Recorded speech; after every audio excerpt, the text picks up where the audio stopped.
is Daily Blast Live. We're talking about what you're talking about. Get real. No. Y'all, Just this stop. is a sham. It's finally here. Drum roll. Welcome back. Shout out to our makeup team. They just come up here like a pit stop. And then just right off. And you don't even know that they're here. I just spilled coffee, got coffee on me, got a stain out, hair dried, and looking good. There we go. Seems like you drank some of that coffee too. Yeah, I will say this, because people are like, oh, it must be cool to have hair and makeup every day, and it is. But having been on this show for as long as we have, I'm noticing like how much longer they take with me. So it's just like, oh, now there are two people up here. What's happening? Yeah, it used to be season one. There we go. Yeah, we love Shout you out guys. Ebony and Jeray back there. Love you guys. Destiny's somewhere around here. Destiny's somewhere, yeah. You know what? We always give you guys shout outs. I wonder what the conversation is like back there with you guys about us. I bet it's great. Oh. I bet it's good. I'm walking away. Yeah, that's Walk away. that's the conversation everybody wants to hear. All right, let's get to it, guys. Welcome to DBL. Happy birthday. Speaking of shout outs to Travis Kelce, he turns 34 today. So Page 6 is reporting that Taylor was seen leaving New York. So people are wondering if she was headed to see Travis for his birthday or if she will be in Minneapolis this weekend to see the Chiefs take on the Vikings. Meantime, the NFL is responding after Travis said the league was overdoing it with all the coverage of Taylor. I think they cut to her like 17 or 18 times, if I remember correctly. During Sunday night's game in New York, it included putting Taylor on the banner image of its X account on social media. And in a statement, the NFL said the Taylor Swift and Travis Kelce news has been a pop culture moment we've leaned into in real time as it's an intersection of sports and entertainment. And we've seen an incredible amount of positivity around the sport. What have I said? Win, win, win. Love is in the air. It's not a win for the fans. It is a win for the Clearly, fans. people are complaining. But what you're not hearing is that there's new fans. And that's okay. It doesn't seem like they're new fans of football. I don't think they're breaking down the 4-3 defense. You don't I think know that they're looking at. You don't know that. You could find out that you like the game. That is so unfair, Al. You mean to tell me when there's 70,000 fans in a stadium that all 70,000 of them are there because they are die-hard X's and O's football fans? No, some are there to be really drunk. Yeah, exactly. People go to games and watch sports for their own reasons. It's not like you have to pass the bar in order to qualify to go to an NFL game or to be a sports fan. I get that, but the NFL does not tailor their social media. Pun intended. Yes. I know, I can't stop. It doesn't tailor their social media and their cutaways to whatever this fan is, depending on why they're in the stadium. I think that's kind of the cool thing about it is all these individual people are here witnessing the same thing. And I'm not anti-Taylor. I actually get that. think they really do like each other, and I wish them well. But it's a lot to be. It'd be like if you followed me and all I did 5 times a day is post about how much I was in love. You'd be texting Jeff and Tori like, hey. Well, that's a bit and much. I do understand where you're coming from because I think anytime people are fans, especially when you're like a ground floor fan or if you consider yourself a purist of some sort, then anytime your person or your team or whatever you're a fan of becomes so mainstream that it bleeds into other subdivisions of the pop culture, it's frustrating. Then it becomes people get very territorial. No, this was my thing I'd agree done with that. a I would too, certain yeah. way. And I actually respect that because the idea is that even after all of this fanfare is over, which regardless of what happens, it will subside at some point. What goes up must come back down. Right. Then they're like, but I'm still going to be here. And are you thinking about me now? So I think it's a weird juxtaposition right now, but the NFL also has to strike while the iron is hot. I agree with you. I agree. They are winning. Yeah, in the this. fans, you need to calm down. It's a song. I didn't know that. Well, now you do. Okay. No, the energy has calmed down. In other celebrity news, Zooey Deschanel is revealing how she knew Property Brothers' Jonathan Scott was the one. He told People magazine he took her to an escape room on the first date. I don't hate it, but it was very planned out. I do hate that. Watch. The very first date we went on, you were impressed because I sent you a schedule. I was like, oh my God, he sent me an itinerary. This is like my dream. See, that would only work in certain situations. They found each other. For me, if you send me an itinerary, you're going to show up by yourself. What about the escape room? That's your first date. I love Tell me the why. escape room. I've never done one. Yeah, I've never done one either. I love escape rooms, and what better way to know each other right away? Because you're kind of under pressure. It's time to see how you two interact, right? So it could be the complete opposites, and be like, oh, that was kind of cute. We don't think alike, or we use the same brain. Or that we means we might fight a lot. I So see. I think it's a good judgment. I like the first date. What's a memorable first date for you, Jeff? Well, I mean, I met my wife on a reality show, so that was pretty memorable. Yeah. So that one stuck. That's a good one. I mean, look, I don't know about, an itinerary on mine. Ugh. But I will say this. Unsexy. Is it as unsexy as if she was like, hey, what are we doing tonight? We're having dinner at 8. We got a movie at 10:30. But isn't that send it to you in an itinerary? Dude. But so a lot of people like organization, and that's why the whole lid for every pot thing, for as much as you were like, absolutely not, that's what I always say about somebody like Dog the Bounty Hunter. He looks ridiculous. When he walks in a bar, 99% of the women are like, that's the most ridiculous person I've ever seen. But one is going to be like, finally, my man walked in. It's better to be Dog the Bounty Hunter and walk around, look insane, and find the one person that likes that rather than just be in khakis. No, just be, khakis and a polo and just kind of be nondescript. I want to be Denzel Washington. You could be Dog the Bounty Hunter. All you need is one. That's true. It is very true. I don't know. This couple I'll never get. Zooey Deschanel always seemed very like, Darman, Greg, and he seems very like, I'm here to tell you what to do. That's what you need. I guess it's Darman Greg. I would think you would gravitate towards that. I guess. I just find him a little stiff, and she's so fun that he seems kind of cardboard to me. But don't you think that that's works? the balance? Yeah, I mean, maybe. isn't that that's the balance in my relationship? Yeah. Where he's not stiff and cardboard, but Anthony's very much, he's grounded. the one that sends the itinerary. Yeah. Like when we were dating long distance, he sent me like for the next 3 months, like it was a complete Excel file with every single date of like, this is when you're flying to Denver. See, that is hot. I'm flying to Sacramento. That is and hot, it right? was like That a is hot. complete thing. Yeah. And honestly, I'm far more organized. It's not quite there yet, but I'm far more organized. Really quickly, if he sent you a spreadsheet on your first date, would that turn you off? Would that turn you off initially? No, Really? Because he sends great spreadsheets. But for a first date, you don't know this guy, and you're like, he just sent me an Excel spreadsheet. You'd be with that? Well, see, we had mutual friends. That's how we met. So it wouldn't have been, nothing was creepy because it wasn't like I didn't know who this person was at least a little bit. There was like a frame of reference. It'd be a good Tinder line. I do spreadsheets. No. Spread those. I'm going to let that one just sit there. Me too. Coming up on DBL, Housewives of New Jersey star Jackie Goldschneider is sharing her decades-long struggle with an eating disorder, and both Amy Schumer and Kelly Ripa are sharing their candid takes on aging. Can you relate?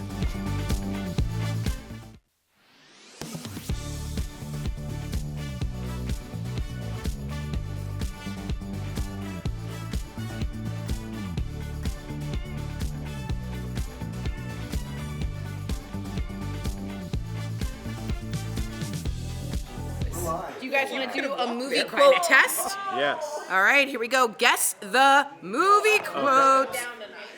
Okay. Here we go. How's that? Okay. Elementary, my dear Watson. Sherlock Holmes. That's very good, because that's a good one. I'm king of the world. Very easy. Anthony, sorry. What? Anthony was trying I'm to king put of you the to work world. today. Oh. Yeah, he was like, Dude, Ira. The boat doesn't make it. Titanic? That's correct. It's alive. Mary. Alive. You got to get to some harder ones. Okay. What is that one? You don't know it. Not Frankenstein. Right. You're gonna need a bigger boat. Jaws. That's correct. Here's looking at you, kid. Thank you. Casablanca? Correct. My precious. Lord of the Rings? Houston, we have a problem. Apollo 13? There's no crying in baseball. League of Their Own? You can't handle the truth. The Tom Cruise. Say Don't it. Tell Me. Okay. Did you order the code red? I did. It's kind of fake glass. What is that movie? That's Few Good correct. Men. Yes. Life. How about this? If you build it, he will come. League of Field of Dreams. Correct. The stuff that keep your friends close, but your enemies closer. The Godfather? Part 2. correct. Yeah. Just keep swimming. Finding Nemo? You was kind, you was smart, you was important. Color Purple? The Help. I never liked that line, actually. I thought that was annoying. I never You talking to me? Huh? You talking to me? Stop doing that, Ira. You talking to me? You talking to me? I'm in the know. mirror. Yeah. I'm Travis Bickle. You talking to me? Oh, what is that? Yeah. Oh, I never saw Taxi driver.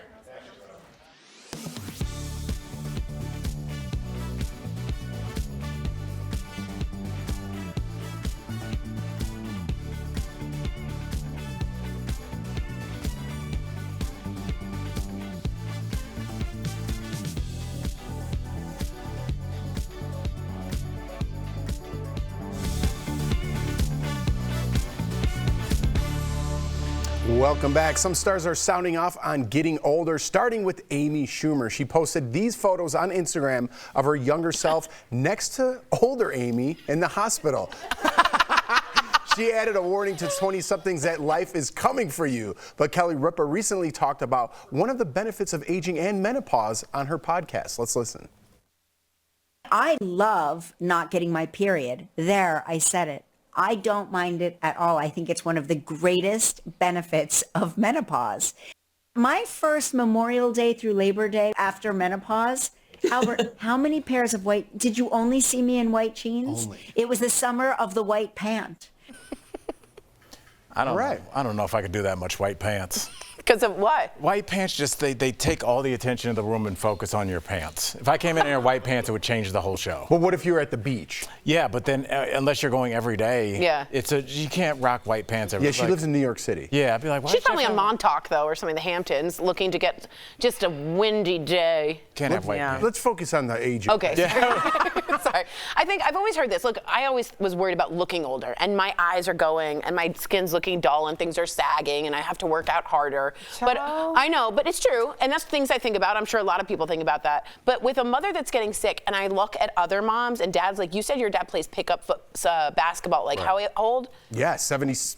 Dad, 70-something. 70-something, right? 70s, yeah. Like it is such a privilege to do that, and to get old, and to have that opportunity to get wisdom, and also have the experience. And not everyone gets that privilege. So I'm sorry to take it deep. No. But aging, I love that line. Aging is a privilege that not everybody gets, and I just will live by that because I've seen sick people that don't get to make it to play basketball at 70. Right. And it's an I amazing want to say thing. 77, but now you put me on the spot. I'm so sorry, Mr. Schroeder. Happy birthday, Dad. Happy birthday, Mr. Schroeder. Wait, what? Today? No, it was a couple weeks ago. Okay. I gave him a shout on this I was show. like, I want You were here. properly shout out the dad. But yeah, I do think we romanticize living fast and even dying young. You know, they're like Jimmy. We do? Yeah, there's a lot of James Jimi Dean. Hendrix and James Dean. You know, people that died young, they're posters of them. Kurt Cobain. There is this weird kind of. The 27-year-old club. Yes, right. there is. It's a thing. You're not in that club. Well, no, but why do we? Because human beings are weird and morbid, Erica. So like, when you say romanticize, Yes. it makes it seem like something other people want to do. Kind of. Or just they think it's cool. There's a reason that like people leave like beers at James Dean's gravesite or somebody like that because there is this thing about he never let him see you age and like they went out beautiful. There is a thing to that. Huh. Yeah. Oh, yeah. For Yeah. sure. Erica's looking at me like I had it. No, Yeah. it's very romanticized. Belushi. I mean, also keep in mind, I'm the daughter of a funeral director, so when Interesting. people die, I see people mourning, not like way to not have a wrinkle. Right. You know, like it's a difference, but it is. There is a sense of like they were a flash in this life, and then they left on their own terms, and it's like, do you not want to rock on a porch with loved ones? And Well, But that's a good question. Have you ever asked yourself? I've asked myself that. Like, this is like campfire talk. Sure. But like, would I rather live like and have a James Dean moment, like an Elvis? Right. I mean, that he lived even longer. But would you want to be that? And be that great in history. Right. You're always remembered. Or would you want to live till you're 100 and be on the porch? Like, you've never had that conversation with I yourself? have. I'll take the 100. I know.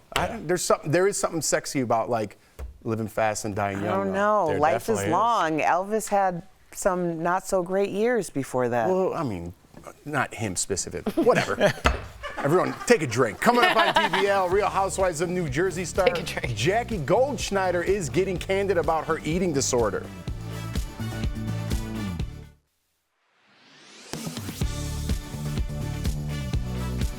These TikTok videos and social media posts claim if you are over a certain weight, you need a 1.5-inch needle and not a standard 1-inch needle for some vaccines. Is that true? Let's verify. Our sources, family physician Dr. Carla Robinson, the CDC, and CBS. The CDC has a list of recommendations for how long the needle should be for administering a vaccine, depending on your age and weight. For women who weigh more than 200 pounds or men who weigh more than 260 pounds, a 1.5-inch needle is recommended.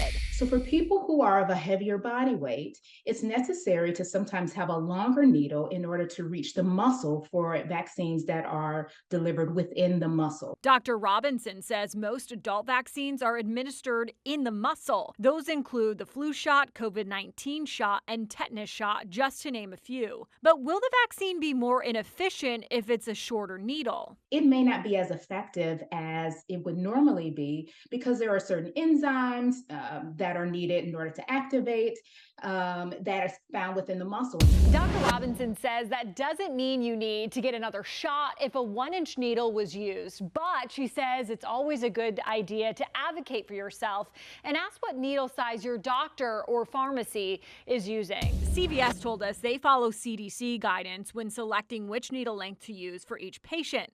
Walgreens did not get back to us by the deadline for this story. So we can verify that yes, if you are over a certain weight, you need a 1.5-inch needle and not a standard 1-inch needle for some vaccines. With your Verify, I'm Megan Bragg.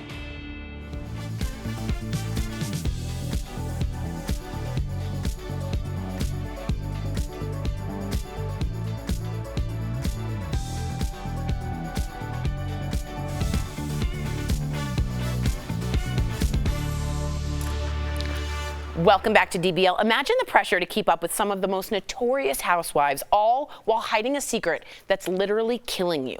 Earlier, we spoke to former Jersey housewife Jackie Goldschneider about her long battle with anorexia and her new book. And a quick warning, this story could be triggering to some. Take a look. Please welcome to DBL, Jackie Goldschneider. Thank you, Jackie. Hi, great to be here. Your book is all about your long struggle with anorexia, and I wanted you to bravely paint a picture of your daily struggle with this illness and tell us what it was like day to day. Every day was consumed by food, by what I could eat and what felt safe to eat and how I would exercise. I was never fully present in any situation, and it lasted so long because I never knew how to stop or what recovery would look like. It was just terrifying. Every day was terrifying. So Jackie, in your book, you write about how hard your wedding day was because of your illness. It consumed your mind on that day. Did your husband ever raise concerns with you about that? Yeah, he did. He raised concerns while we were dating, and I made it very clear to him that it was not his business, that what I ate or didn't eat had nothing to do with him, and I made it very clear that I didn't want his help. And so, it's really hard to force an adult who doesn't want to help themselves to, it's hard to force them to help themselves. So he always let me know that he was there waiting if I wanted to get help, but he stopped pushing after a while. I want to know, because your husband Evan is frequently talked about as one of the hottest house husbands. So does this publicity like that ever add to your personal insecurities? Before I recovered, I was full of self-doubt, and that's what kept the eating disorder alive in me, is that I never felt like I was good enough, and I was always sort of chasing what will make me better. And knowing that everyone looked at him as so handsome, I often assumed that they thought that I wasn't pretty enough for him, and that kept the eating disorder going even stronger. But since recovery, that doesn't even dawn on me anymore. I think he's very lucky to have me. You are a mom of 4 kids. How did your illness affect your pregnancies and your postpartum experience? Oh, it was terrible. And that was one of the hardest things to write about, was coming to terms with what I actually might have caused during my pregnancy. I know that I caused my own infertility, but I was anorexic while I was pregnant. I couldn't just turn it off. So I had 4 premature children. I don't know if I caused that on my own. I did allow my terrible habits to spill over onto them. And I'm scared of what they might have internalized from years that I assumed they were too young to notice anything. But now I do everything I can to model really healthy relationship with food in front of them. But I know that I must have caused some damage. I'm sitting here marveling at your honesty and the way that you're able to speak about these difficult things. I hope that's not lost on you, how brave it is for you to speak like this. So shout out to you for that. Plus, you share my mama's name. Shout out to all the Jackies out there. That's what's up. Now, I am a lay person when it comes to the housewives, but it seems like at least one member of every housewives cast is on Ozempic. So what do you think this sends to the viewer in terms of a message, especially viewers that might be struggling with self-image? Well, I think the Housewives is just a microcosm of what's going on in, the portion of society that can afford those drugs. So I don't think it's necessarily the Housewives, but, the message that, all the people that are on it, the people who are on it just to lose the last 10 pounds, not the people who need it for other reasons.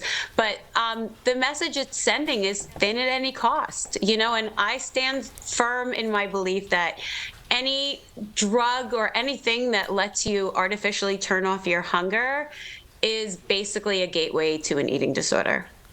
Strong point. Jackie, thank you so much for sharing your story with us today. DBL Nation, you can buy Jackie's book, The Way to Beautiful, wherever books are sold. Jackie, thank you again. Congrats on all your success. Congrats on recovery. Absolutely. We'll be right back. Thank you.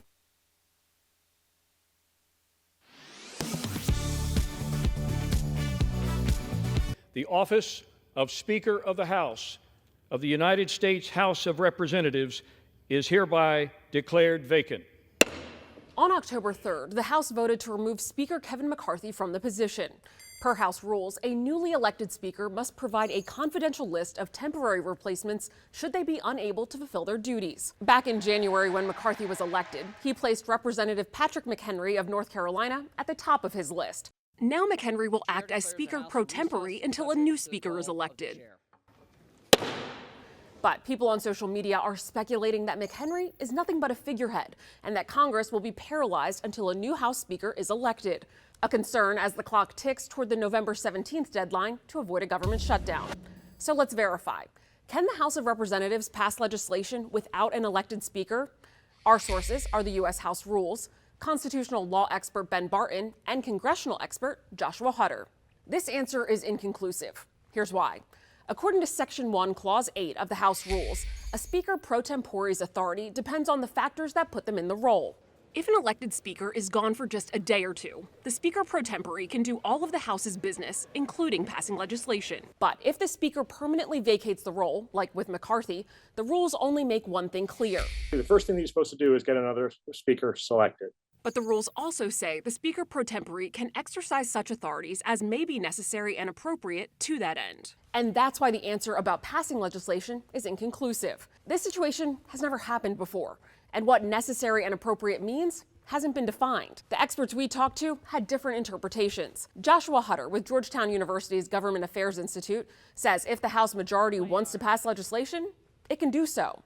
While law professor Ben Barton says it depends. Changing the Republican rules so that they could choose somebody to be Speaker, I would be like, that seems reasonable. If you're like, how about passing a continuing resolution to fund the government? Because if they did that, it'd be easier to get a Speaker. I think that's a big stretch. With your Verify, I'm Adiante Till. Several headlines warn Social Security recipients could end up with a monthly bill instead of a check if the agency finds out they received too much money. Verify viewer Diane emailed us to ask if this can really happen. So let's verify. Can Social Security require recipients to return overpaid benefits? Our sources are the Social Security Administration, U.S. Code, the Office of the Inspector General, and Jack Smulligan with the Urban Institute. The amount you receive from Social Security is based on information the agency has about you. So if your situation changes, like going back to work after retiring, or if you're on SSI and your income increases, what you're eligible for in benefits goes down.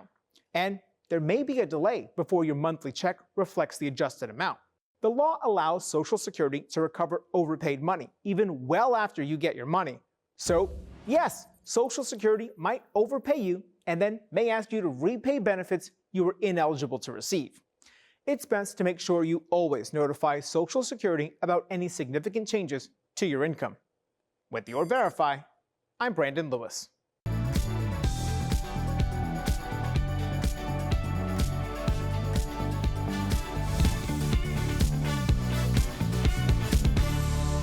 Welcome back. We've got some great products from our friends at Morning Save. Check them out.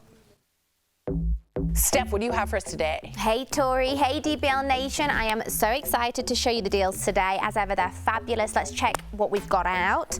So first up today, we've got the 2-pack iHome rechargeable sound and light white noise machines. Ooh. So this deal includes 2 nightlight white noise machines, and you can choose from 9 different options to play the sound that soothes you.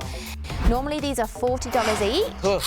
We've got a 2-pack for $29.99. That's saving 63%. Now this is really cool. This is a Comfort Zone indoor-outdoor electric patio heater with a remote. Whoa. This deal includes 1 heater with a remote and mounting hardware.